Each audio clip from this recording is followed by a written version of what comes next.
Hey guys, Chris with Tillman Family Farms.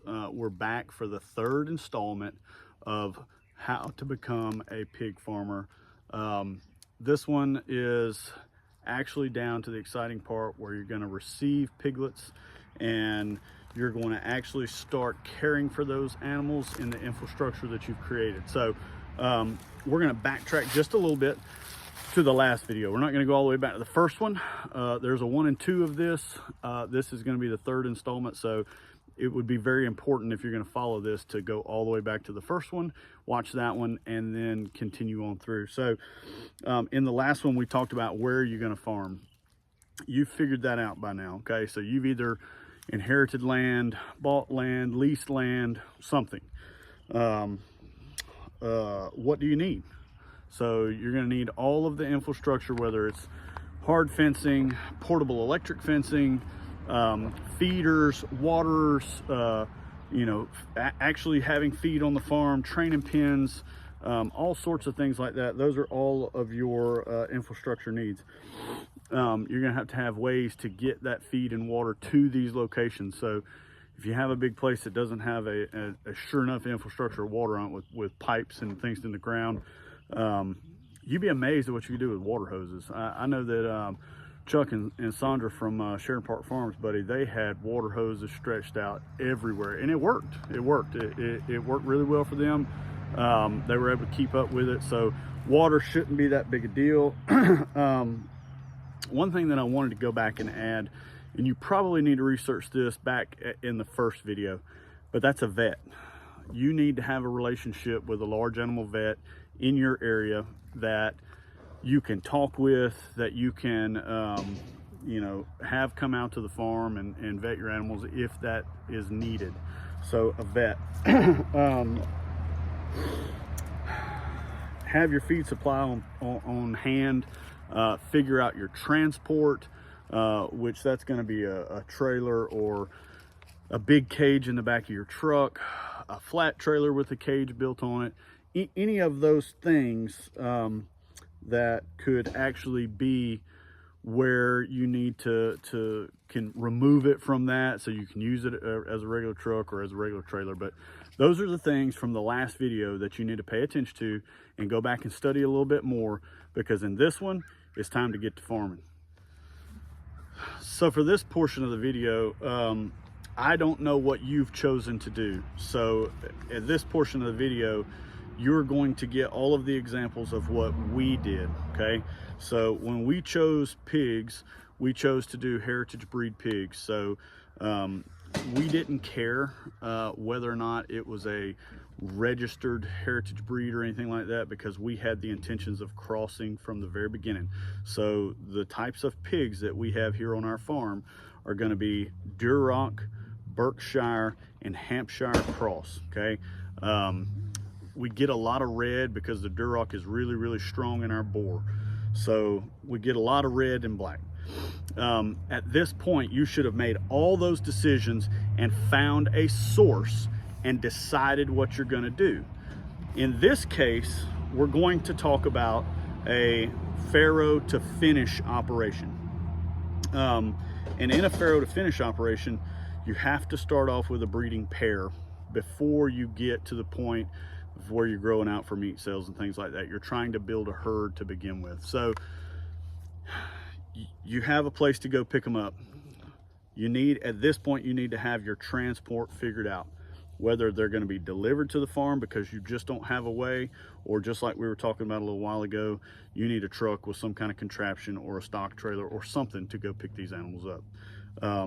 That is going to be the first part of bringing animals to the farm. The second part of it, which we've already kind of touched on, is receiving. So in a receiving situation, you're going to be bringing in piglets. I would not suggest that you go out and buy full-grown breeding pigs. If you go out and buy full-grown breeding pigs, you are relying on the honesty of the person that you're buying them from. So they may tell you everything that you want to hear. Oh yeah, this boar's proven. Oh yeah, this sow right here, she's already had 1 litter and it's great. And guess what? They're all trained to electric wire. I have no idea if any of that's true. None. I would suggest that you get piglets. You want to get piglets anywhere from 6 to probably 12 weeks old. That would be a good age for them to go into a training pen and learn the electric wire. So have a training pen set up, already have an electric charger, already have your wire in there. If you so decide to have a structure in there for them to get out of the weather, you need to go ahead and have that in there as well. It all needs to be in there. Your water needs to be set up. All of those things need to be done and ready for when the pigs arrive to your farm. So along with those few infrastructure things that you need to have ready, the other thing that you need to do is you need to have your feed supply already picked up and on site. You don't know, well, you'll have a good idea, but you're not going to have a great idea of how much these pigs are going to eat. We can kind of touch on that a little bit, but for the most part, you don't want to be burning up money and fuel and everything else going back and forth to wherever your feed supply is at. Say it's a local grain mill or whatever, and they may be 30 miles from you, or they might be 10 miles from you. Either way, gas is expensive and you're burning it every time that you go pick up more feed. So if you can pick up a month's supply at a time, that's going to be best. And keep that on hand where it's readily available. And we'll talk about the feeding regimen and how often to check and all that stuff as soon as your pigs get to the farm. All right, so the pigs are on the way, whether you've gone to get them or you've got somebody bringing them. I'm going to make a very good suggestion at this point. Make time. And when I say make time, I want you to get started early. I want you to get started early in the morning. I don't want you to wait and let's do this on a Wednesday afternoon after I get off work. Hey, let's run down here and pick these pigs up.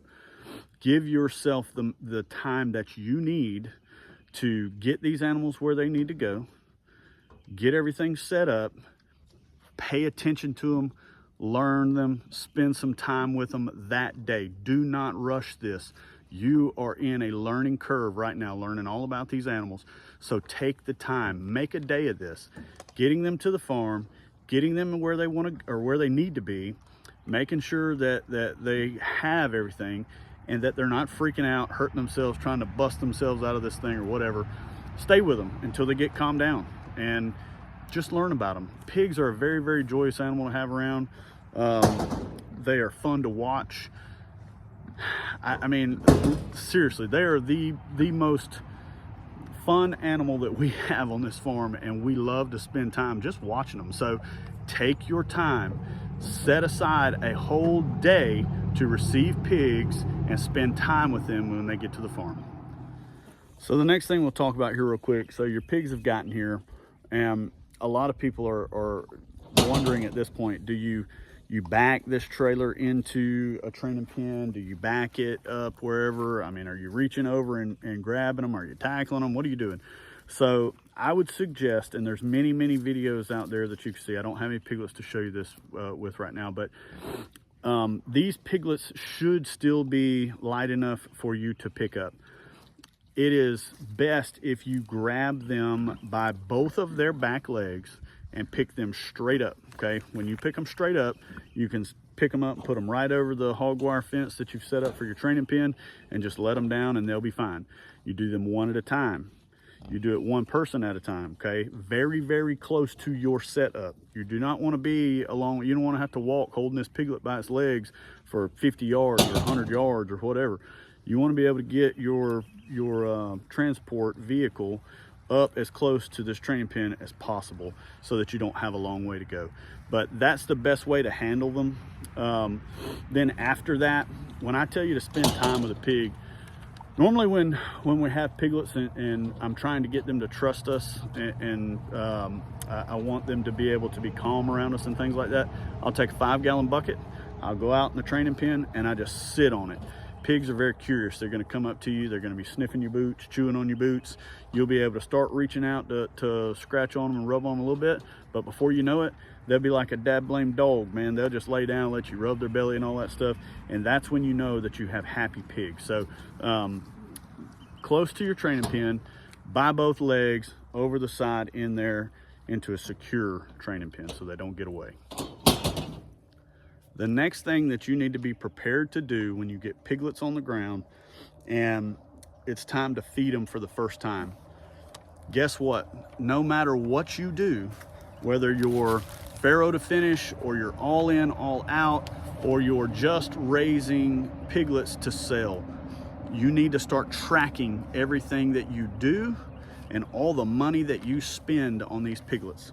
So, and when I say that, you need to be specific to a group, okay? So this is a feeder group.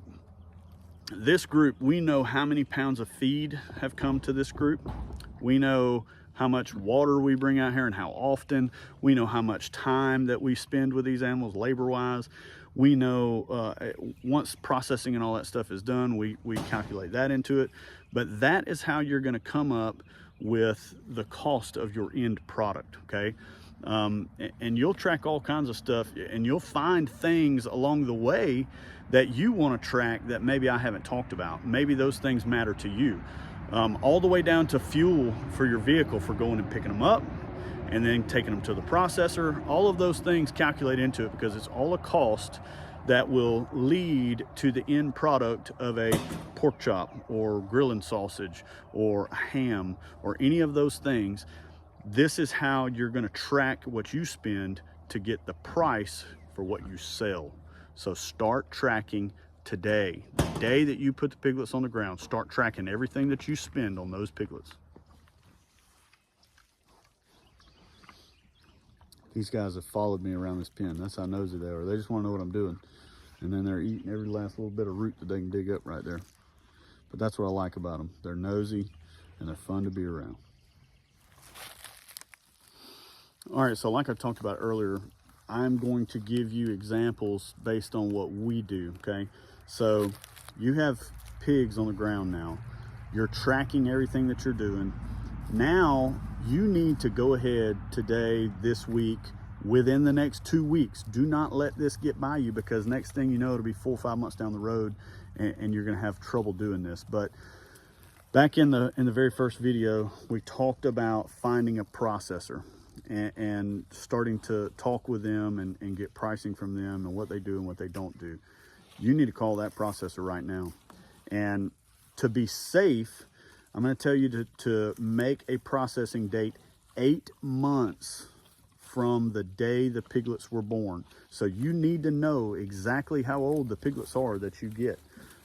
So you will find in your breed or your cross, whatever you end up with, that you may have pigs that grow out in 5 to 6 months. In our case, we have pigs that grow out in 7 to 8 months. That weight varies. Sometimes you end up with pigs around 250 to 275 pounds. Sometimes you end up with pigs that are 350 pounds. It's really all depends on the pig. You know, in your feed rations, when you studied feed, you should have studied what percentages of protein and other things like that you should be looking for in a good pig ration. Throughout the whole entire process, there's a lot of people that change this as they go through. Throughout the whole entire process, we stay with 15% protein.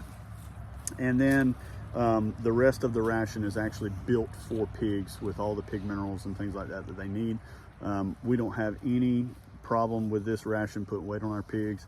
They grow in a timely manner, they grow out well, and they enjoy the life that they have while they're here. So go ahead and make those processing dates and make them soon so that you can actually get a processing date. If you wait until 2 months out, you may not get a processing date, and then you may be feeding a pig for 2, 3, 4 months longer than what you intended. So processing dates are very, very important. So don't hesitate, make those phone calls and get those dates put in now, and then mark them on your calendar too. Now that's something that I've seen people do in the past, is they'll get a processing date and they're all excited and they forget to put it down in their calendar. So I do everything out of a calendar in my iPhone.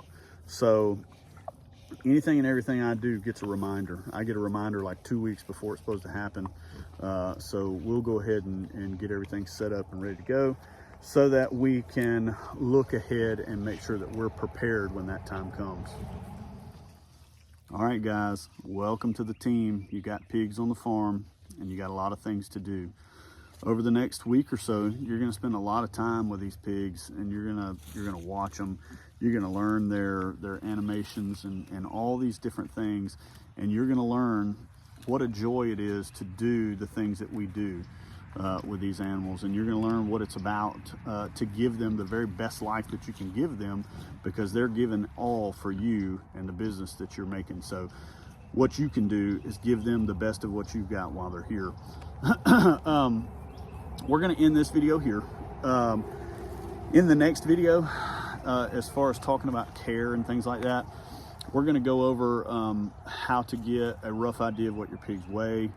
We're going to talk about feed conversions, like how many pounds of feed makes how many pounds of pig, and all that kind of stuff. And then you'll kind of see some of the math there that you can possibly project out how much you might spend versus what you're spending on a feed ration and things like that. So right now, you got pigs to go look after. Go hang out with them, go watch them, talk to them, act like a crazy farmer like the rest of us, and have a good time with it. We appreciate you guys watching. We really hope that you guys are learning from this, and that you'll keep watching. But for right now, we'll see you on the next video.